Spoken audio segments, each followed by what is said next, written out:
ancestors gave me gifts to read cards, predict and heal. My name is Daphne, but spirit calls me Babylon. Angels communicate through numbers. Intuition is so deep. Hi everyone! Welcome po sa inyong almost personal reading. So I want you to know that this is a general reading. You may resonate po sa buong reading na ito or baka konti lamang. Take what's only yours. I also want you to know that this is a timeless reading. So whenever you find the video, the message is also meant to find you. Tingnan natin kung ano po ang nangyayari sa paligid. Your first card is the Queen of Cups, followed by the Empress. So, pwede natin sabihin merong nagkakagusto sa'yo, humahanga sa'yo, pero hindi masyadong vocal or hindi niya masyadong ipinapakita. Although kahit nasa rurok na, no, yung emotions, yung feeling, parang sinasabi nito medyo ayoko munang biglain, ayaw kanyang biglain, or baka ayaw niyang biglain yung sarili niya. Pwede rin ayaw kita biglain dahil baka mamaya mag-freak out ka. Baka sabihin mo, ang weird ko naman. Pero deep inside, sobrang lalim na talaga ng aking nararamdaman. So, nakikita natin dito, may mga pagkakataon kasi na itong person natin medyo siguro mahihiyain, siguro sobrang taas nga ng kanyang pagtingin sa'yo, yung respeto, yung, kumbaga, parang talagang tinitignan niyang mabuti kung tama ba yung mga magiging kilos niya. Ayaw kanyang lumayo. In fact, marami itong, kumbaga nasa idea niya, no? Nasa isip niya na gusto ko sanang magkaroon ng another chapter with you, another experience with you.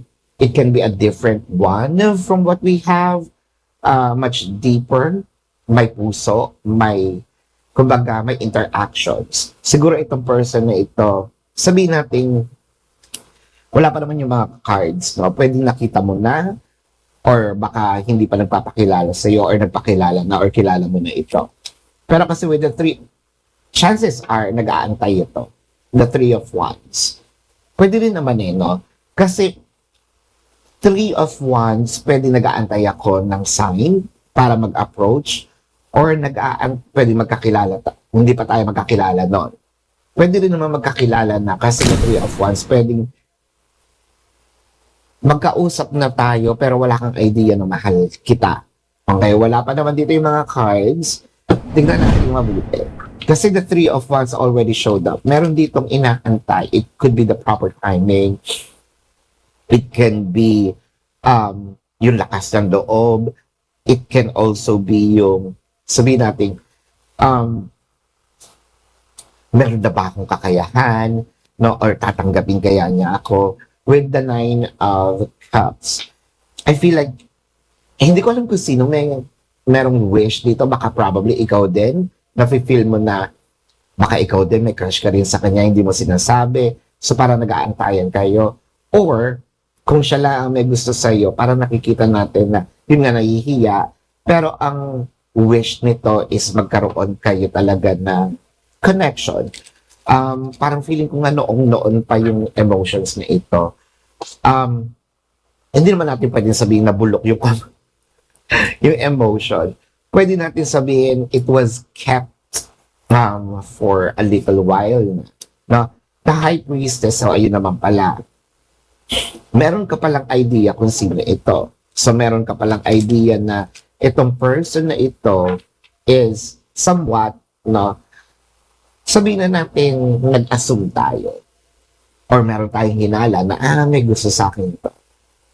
Pero kasi with the sinasabi ng High Priestess, the High Priestess cannot, hindi siya pwedeng magkamali with her intuition. No? The reason why I said her, because the High Priestess, but then again, binagay ko lang yung her sa suit niya, no, the high priestess. Pero when it comes to gender, we both have masculine and feminine. So pwede ring lalaki itong high priestess, no? The mere fact that this person knows how to love touches the feminine side, no? Hindi naman din yung lalambot-lambot. As long as yung masculine, yung lalaki, marunong magmahal, may touches of the feminine side. Kasi kung pure masculine yan, bakit wala yung pakiramdam, walang care, no? So, either way, that's another story. What I am just saying is with the high priestess, yung intuition nito, tama naman, no? Meron talagang parang sinasabi, may gusto sa akin to. Well, then, that's true. The King of Hazards, I feel like very soon, itong The King of Hazards, medyo sabihin natin, magpaparamdam na. Magbibigay na ng mga, siguro, magsasalita na rin, or magte-take ng action. Siguro matagal na rin nakasuppressed itong emotion. Well, obviously, di ba sabi nga nila, kapag matagal mong tinatago, minsan may pressure, biglang sasabog. Parang feeling ko, sasabog na yung kanyang nararamdaman sa'yo. But it's not the anger. It's the love, no? I hope that we're, we're clear. The Six of Cups, parang feeling ko nga, noong pa to, bago mo pa sagutin yung ex mo ngayon. So, pwede natin sabihin, kung years ang tinagal mo dito sa current ex mo, ibig sabihin, mas matagal pa to, no? Feeling ko nga, mas nauna pa siyang nagkaroon ng emotion prior dun sa nakilala mong ex. Parang sabi nito, hindi na yata pwede na masingitan pa ako, no? So, that makes sense. The Three of Hazards and the Three of, parang nasaktan ito dahil kakatorpe. So, pwede natin sabihin yung ngayon natuto siya, no? Yung pagkatorpe niya, parang feeling niya, no? Yun yung naging reason bakit naunakan siya. So, meron na rin itong parang sense of urgency. Kailangan kong ayusin, kailangan kong mas maging maayos. Mas dalian. The Six of Wands and the Ten of Swords.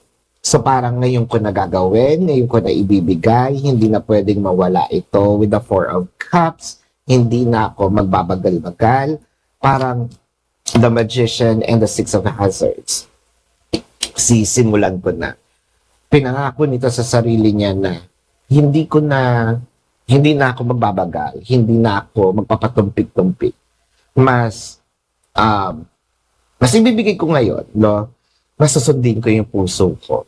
Siguro, by that time, puro logic si person. Ngayon, siguro nababalansin niya na rin with the High Priestess na kailangan merong emotion, no? So, this is your reading. Now, bago natin i-check yung zodiac sign, kung kayo po yung nakaka-resonate, let me know sa comment section. And kung meron po kayo mga katanungan sa description box ng video na ito, there is a link. Click the link, you will be routed to my website. Nandun po yung name, number, QR code, amount per question.